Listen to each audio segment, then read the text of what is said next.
Magandang umaga mga kasabong. Tagal-tagal ko nung hindi nakapag-vlog 'no, pero eto meron na naman tayong magandang sasaguting tanong sa isang magaling na handler 'no. Recently maraming mga nagtatanong din sa akin.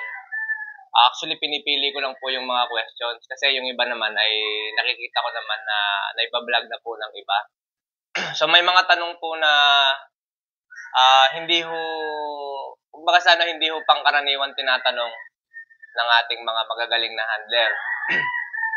Okay, so marami pong naka-follow sa akin na handler na magagaling po silang handler na napansin ko dalawa o tatlo na yung nakapagtanong nito. Tapos tinignan ko po dahil baka meron na ring nakapag-vlog ng tinatanong nila. Meron akong nakitang isang tanong, meron akong nakitang isang nag-vlog na gano'n din ang tinanong sa kanya, pero hindi po ako convinced dun sa sinagot niya. So, ayaw ko lang gusto ko pong i-share yung side ko kung ano po yung sagot sa tanong ng isang handler, no? Okay, bago ang lahat, nahingi po ako ng pasensya at matagal-tagal ako hindi nakapag-vlog. Busy po kasi ngayon, alam niyo naman po siguro kahit kayo siguro nagsimula na kayo sa mga breeding niyo. Nagsimula na po kasi yung breeding season. Sa ngayon, nag-set na kami ng napakaraming, yung breeding pen ko, hindi ko na actually natuloy. Nag-vlog din ako doon, nakakalahati pa lang ngayon. Puno na po lahat ang breeding pen namin. Continuously pa rin na still, kahapon nag-harvest na naman kami ng last batch ng pullet. August 29 po ngayon kahapon, August 28 po, nag-harvest na po kami ng kahuli-huli ang batch ng mga pullet. And then, yung mga breeding pen ko dito sa farm, iniisa-isa ko na po silang sineset dahil napaka-importante po niyan na mapagbigyan natin ng mahabang panahon ng pag-aano natin, ng pag-select po ng mga inahin, mga brood stags. Okay, tapos recently, ang dami ko rin pong bisita sa farm. Tuloy-tuloy po ang dating ng mga kliyente ko, yung mga big boss ko dyan na nakakakilala sa amin, no? Yung mga regular kong kumukuhang kliyente. Okay, so maliban po doon, talaga pong yung schedule din namin sa mga event, sa mga derbies, busy din po talaga. Kung saan-saan po kami naimbitahan ng mga kaibigan din po, yung mga nag-iimbita sa amin. No? Kasi hindi po kami napapalayo na sobrang layo kung hindi po talaga kaibigan, mga nag-iimbita, no? Okay, ito po yung tanong. Okay, bago po ito po yung tanong. Handler po ang mga nagtanong nito sa akin. Tinatanong po nila yung 2 to 3 days before the event o yung fight nila, kung bakit daw po nagkakasipon yung alaga nilang manok. So, ibig sabihin, sa madaling salita po, yun po yung pang derby nila. O okay, pang main event nila, no? Kung bakit 2 to 3 days, tsaka siya nagkakasipon. Where nung time na hindi siya hinahanda, nung time na hindi pa siya piniprecon, hindi naman siya nagkakasipon. Tapos kung kailan daw nakakondisyon na, kung kailan nilalaban na, tapos yung karamihan dito sa mga nagtanong, actually one day, mismong day of fights, doon pa siya nagkakaroon ng sipon, namamaga ang ang mata. Alam niyo po, ganun po yung ng unang pasok ng sipon nila, no? So, ganito po yan. Tinignan ko po kung meron nang nag-vlog. Meron po ako isang nakitang nag-vlog na ganun din yung tanong sa kanya. Though, pinakinggan ko po yung yung dahilan niya. Hindi lang po ako masyadong convinced na yun po yung dahilan. So, ayaw ko naman po sabihin mali yung binlog niya. Regardless kung ano pong reputation natin, no? Kasi, alam niyo po, itong sagot ko dito, yung sasagot ko sa tanong na yan, kung kailan ilalaban na yung manok, at saka siya magkakasipon. Alam niyo po, ang sagot ko dito, sabi ko nga, kung masyado kang technical, at hindi ka naman hands-on, hindi nyo ito malalaman. Kasi, ito po, matagal ko po ito naging problema noon. Ginawan ko po ito ng paraan. Halos araw-araw po, inoobserbahan ko kung bakit po ito po mga early 2000 pa ito kasi po ngayon hindi na kami nagkakaroon ng problemang ganun, no? Yun, hindi na po kami nagkakaproblema na bigla akong nagkakasipon yung panlaban sa araw ng laban or 2 to 3 days. Hindi na po kami nang kakaganon ngayon kasi matagal ko na po itong nasolusyonan. So sabi ko nga po, yung mga early 2000, early 2000 natin, taon na naman, earlier, naging problema ko rin po yan. Talagang inobserbahan ko po talaga araw-araw hanggang sa matukoy ko kung saan po talaga nagkagaling yon. Kasi ganito po yan. Okay, unang-una, kapag naghahanda kayo sa isang big event, sa madaling salita, meron kayong pinaghahandang laban. O, big event man, kahit po yung mga regular lang, kahit po yung mga house fight lang, yung mga hack fight lang natin, no? Tayo po yung naghahanda ng manok. Okay. Sa pinaka mabilis na handa, usually 2 weeks lang para sa iba. Yung medyo dinampot nila yung manok, naka-pregon na, pinakamabilis. Tapos yung mga regular po diyan, 1 month, 30 days to 45. Tapos pinakamatibay po usually 2 to 3 months sinahanda ang mga manok nila, no? So,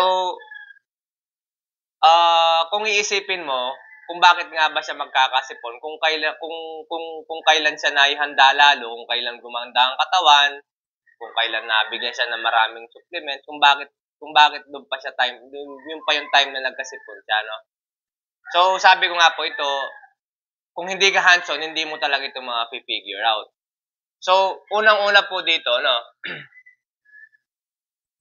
Kapag naghahanda kayo ng manok, okay, kasi sa isang vlog may mga sinabi siya. So, ito dadagdag ko lang, no.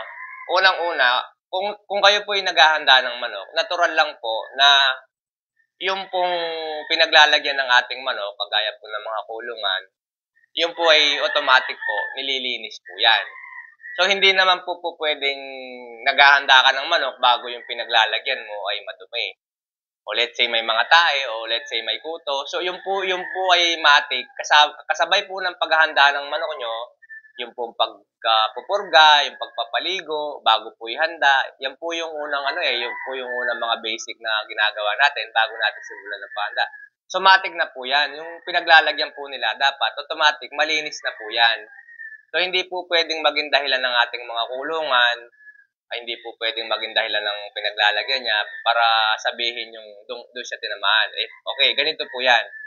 Either yung pong manok natin na yon na nagkasipon po, either meron po siyang nakatabing may sipon o sa talian niya meron kayong pag-alagalang may sipon, napalapit sa kanya kaya po siya nahawaan.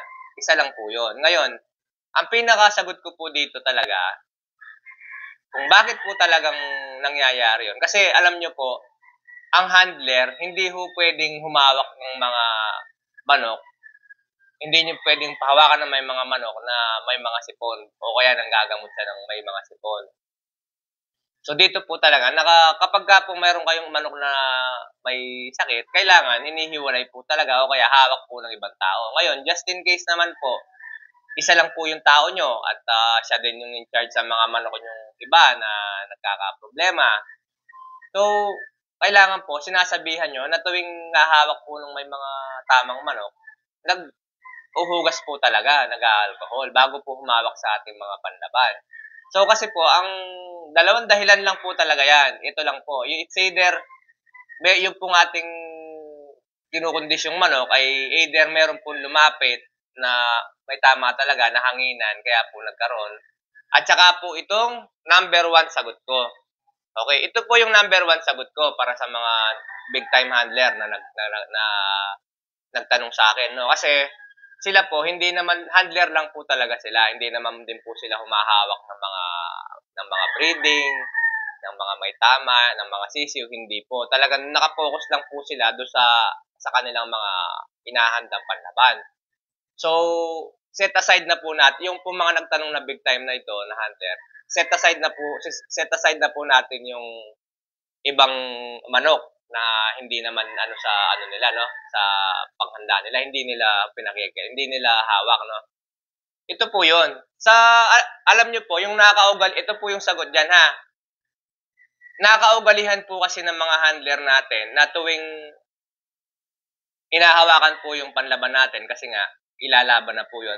Malimit po nilang hawakan yan. Minsan po sa gabi, pag magpapalakad. Minsan naman po, yung iba sa madaling araw po, nilalabas pa sa hamugan para po mahamugan. Alam niyo po yun. Ito po yung mga alanganing oras na either gabi o madaling araw na lagi silang nahawak sa manok dahil nga nag-iilaw sila sa gabi para matuto yung manok sa ilaw. Yung iba naman, naglalamagang gumigising sa madaling araw para po mapaamugan ng mga manok nila. Ito po yun. Hindi po nila alam, hindi po nila napapansin na yung pong regular na ginagawa natin, na tuwing hinahawakan po natin yung manok natin sa ganung oras, pangkaraniwan pong ginagawa ng handler na hinuhugasan po yung paa at saka po yung muka, kahit po walang dumi. So, alam niyo po ba na kapag po nabasa ang mukha ng manok, yung alang-aring oras na yun, yung gabi po at saka yung madaling araw, medyo palamig na po yung temperature. Opo, palamig na po yung temperature. Yung pong pagbasa sa mukha niya at kung hindi po napunasan yan, hindi ho natuyo ng basahan tuyo, ano po yan, mahanginan lang po ng konti, lalamigin po siya. Yun po yung nagiging cause niyan.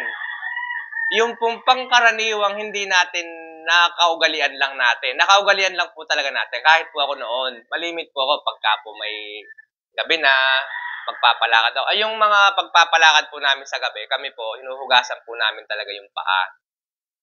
Kasi nga, nagkakalupa yung talampakan. Minsan, natatapakan nila yung tayo habang pinapalakad namin, habang inilawan sa gabi, no? Hinuhugasan po namin yung paa, pero pinupunasan po namin. Pero yung mukha po talaga, stricto po dito. Minsan, paulit-ulit ko lang sinasabi sa mga hunter ko, huwag niyong kakalimutan, huwag niyong babasahin yung mga manok niyo, ang mukha, huwag niyong babasahin sa alanganing oras.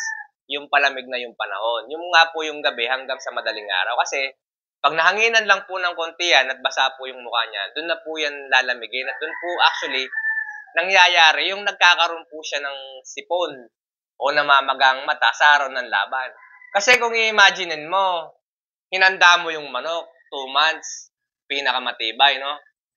Kung kailan gumanda ang katawan, kung kailan nag-intake siya ng maraming vitamins, saka siya bigla, yun po yun. Yun po yung dahilan nun. So, sabi ko nga po, yung, kasi meron po nag-vlog nga, sabi ko nga, hindi lang po ako masyadong convinced, hindi ko naman sinasabing mali, kasi technicality po yung, ano niya description, technicality po yung, ano niya, sinabi niyang dahilan do sa pagkakaroon ng sipon ng manok sa ano nga po, sa 2 to 3 days. So ito, yung sa akin yung senior ko ngayon, talagang ito experience po ito. Tsaka ito, naging problema ko po. Sabi ko nga po, kung hindi ka hands-on, hindi mo ito malalaman kasi ito na maobserba mo ito at doon mo malalaman. Ay, oo nga pala. Ugali ko rin yun. Kasi lahat po tayo, lalo na po yung mga under, talaga pong pag may panlaban tayo, malinis tayo. Panay hugas, panay hilamos, kasi gusto natin lagi pong malinis yung panlaban na yun. So, yun po yung hindi lang natin na-imagine, na naisip-isip, na yung palang oras na gabi, at saka yung medyo palamig po yung panahon. Lalo na po sa mga ibang parting nasa area sila ng mga bundok, malamig po talaga. Ay mas lalo hong ano ho yun, lalo hong lalamigin yun. So yun lang po yun, simpleng dahilan. Kaya lang, sabi ko nga po, hindi po lahat na itatanong ito sa akin at ito po nakita ko. Senior ko na lang din. So ngayon po, alam nyo na kung ano po yung dahilan. So sabi ko nga po, maliban doon sa mga pakalat-kalat na manok na posibleng nakahawas doon sa manok nyo, kung wala namang ganun, ay sa madali salita ho, o baka ho, talaga, doon na ho na nakuha yung pagkakasipon ng ating inahandang manok. Yung sa simpleng nakaugalian natin na yun, na which is wrong. Kung hindi mo naman kasi dapat iniilam mo siya ng manok na wala naman dumi yung mukha, sa totoo lang. Eh, kaso, nakaugalian po. Alam niyo po, yung paghihilamos ng manok, yan ho ay sa mainit na panahon. Kapag ho gusto nyo i-keeping sila, galing sila sa initan, pwede hong konti para ma-relax ng konti kahit sa kilikili, bibigyan mo ng konting tubig, babasahin ng konti para lang madali ho siyang mawala ho sa pasma, no, yung mapasma, yung hingal, no. Ganun din po kahit sa mga sabungan, kapag po may time na mainit po yung area, at meron po kayong mga schedule na ano po kayo, nakalaban kayo, nakita nyo kung nahingal ng manok, hindi pa naman nilalabas, hindi pa naman at inililimber, ayan, kailangan babasahin po talagang ganun para po mawala ng konti yung init ng katawan nila, mawala yung stress nila. Oh, hindi ho pwede sa ano yan, hindi po pwede sa madaling araw yan, tsaka sa paggabi. Kasi iba ho magiging resulta niyan. Ito nga ho, hindi ho maganda. Oh, so guys, ito po yung isang senior ko ngayong araw. Tapos, idadagdag ko lang po, no? Yung pong mga, kasi hindi na po ako madalas makapag-vlog kasi busy nga din po kami. Tsaka, tawag nito, hindi po ako nakapag-expo. Dami po nag-PPM sa akin, hinahanap yung booth ko. Sabi ko, hindi po ako nakapag-expo, di akala po nila napag. Pero hopefully po sa susunod na taon, kasi po wala na rin po kaming masyadong dadaling manok sa expo. Alam niyo po yung kung sino yung madalas mag-vlog dyan, malamang sila yung maraming pambenta at hindi sila makabenta ng... Kasi hindi naman makabenta ng maganda, ano? Posible silang maraming manok na hindi talaga nabibili. Kaya po ako, hindi na rin ako masyado nagbablog. Kasi tuwing magbablog po ako, ang dami po nabili ng manok, ay wala na rin po ako may bibigay. Sa totoo po niyan, i-announce ko na po, ito, ngayong araw na to, Tuesday, August 29, officially sold out na po kami sa Sigoy White. Ayan, officially sold out na po kami sa Haskell. Yung pong mga huling kausap ko na may reservation sa amin, hinihintay na lang ang payment. Sila na lang po yung mabibigyan at sila na lang po yung talagang naitabi po namin yung order nila. Okay, officially sold out na po kami sa two-way cross o battle cross. Yan, officially sold out po. May kaibigan po akong player sa WPC. In advance niya po hanggang sa late born. Tapos yung isang boss kong may-ari ng sabungan ng nag-ooperate po dati ng sabungan ng Pilar Sorsogon. Tumawag ko kapon. Pahabol po yung kanya. Sinama ko na po sa bilang. O kaya po officially sold out na po kami sa two-way. So ang marami pong available ngayon. Kagaya po nung mga ito kasi nung early bird nag-start po kami sa mga Joe Black, Sigoy White, Haskell. Ito po kasi yung maraming nai-produce nung breeding season last year. Ngayon, yung mga alam niyo po ang breeding season namin, ang breeding ko ganito ha. Sa isang season po, darating po yung pag-start po ng breeding season, usually po yung mga matatandang inahin namin, yung mga original. Ano po yan, molted po yan. So, sa madaling salita, usually po, magagamit talaga sa unang-unang putok ng breeding season ay yung mga bata, yung mga pullets, tsaka stag. So, sa madaling salita po, ito pong early bird season, ito po yung mga bloodline na ginamit namin at available. So, sila po yung naunang naigamit namin, na entry namin sa mga big event. Tapos nakita nyo naman po, score sila. Sir, yung mga hindi pa po nakakapanood ng namin, no, yung mga video. Kasi hindi na po kami nag-upload ng mga ng mga bitaw, ng mga sabong dito sa Facebook. Pero sa apps po, sa isang app, sa Bilibili, nandun po lahat, mapapanood nyo po lahat. Recent, kahit po yung mga bitaw-bitaw namin dito weekly, na-upload po namin doon. Tapos yung mga laban namin sa Pitmaster, kung saan malalaking sabungan, derby, ina-upload po namin sa Bilibili. So, mag-download lang po kayo ng application na yon, libre po yon, pinost ko na po yun sa aking page, sa aking Facebook. Ayan, dito po sa YouTube, masubukan nyo pong hanapin. Tignan nyo po yung page ko, makikita nyo po yung pinaka ng application na yon. Makikita nyo, free po yun, free. I-download nyo lang, tapos i-search nyo lang po yung Mike Mendoza 2. Tapos, dito po sa aking YouTube, sana po makapag-share din kayo. May share nyo rin po sana yung YouTube ko para po marami pa po yung makapanood, baka po makatulong sa inyo, sa mga handler nyo, o kahit po sa mga breeder nyo kasi natulong po ako, alam nyo po yun. Magme-message lang po kayo sa akin pag may meron po kayong konting katanungan regarding po sa mga pag-aalaga nyo ng manok. May problema po kayong hindi nyo po alam ang solusyon, baka po alam namin ang solusyon, i-replyan ko po kayo, mag-message lang po kayo sa aking YouTube din, mag-comment sa YouTube ko na ito o sa page ko, mag-comment lang po kayo. Baka po makadagdag kaalaman na kasi po hindi yung po kasing mga tanong minsan usually paulit-ulit na pero yung alam kong medyo okay na hindi ko na encounter ng madalas, yun po yung minsan na ino-open ko dito. Kasi po maraming ganito na cases na hindi masyadong nasasagot ng mga tanong nila. So, ganito po yun ha. Bali po yun po. Bali, sabi ko nga po, yung pong mga event namin, nandun po lahat sa Bilibili. Tapos, sa mga bloodlines po namin, breeding materials na lang pong marami ngayon. Ang mga bloodline po na marami ngayon, kagaya po ng mga pula namin, mga super sweater, mga John Bishop Kelso. Yan, yung mga hindi po namin nagamit na bloodline nitong early bird kasi wala pa po noon. Kasi dito po sila pinanganak dito sila napisa, dito sa national, local, national, tsaka late born, no? So sila naman po ngayon ang makikita natin sa mga event namin.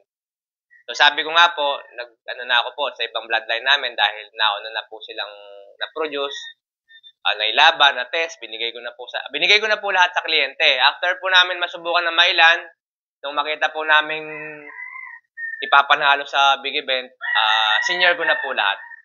So, nilabas ko na po lahat. Kahapon po, nag-harvest ng mailang po ulit. Siguro po, baka po 20 piraso lang yon i-ano ko na lang po, i-add ko na lang po mamaya sa vlog.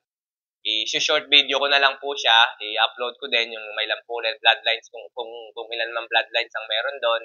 Last na po yon sa pulet, no? Tapos, yung pong maraming bloodline ngayon na pwede nyong makuha sa amin, kagaya po ng mga signature naming John Bishop Kelso, Super Sweater, yung mga Grace, Larry Romero Grace, Silver Bullet namin, Kanaway, yan, tsaka yung mga Rubio Gold. Yan po yung mga bloodline na hindi ko po nagamit halos dito sa early bird kasi halos wala pa pong production dyan. So dito po ngayon sila marami. Yung wala po nung early, ngayon nyo po makikita sa national at saka sa late born. So, yun naman po yung may bibigay namin ngayon na available para sa mga breeding materials.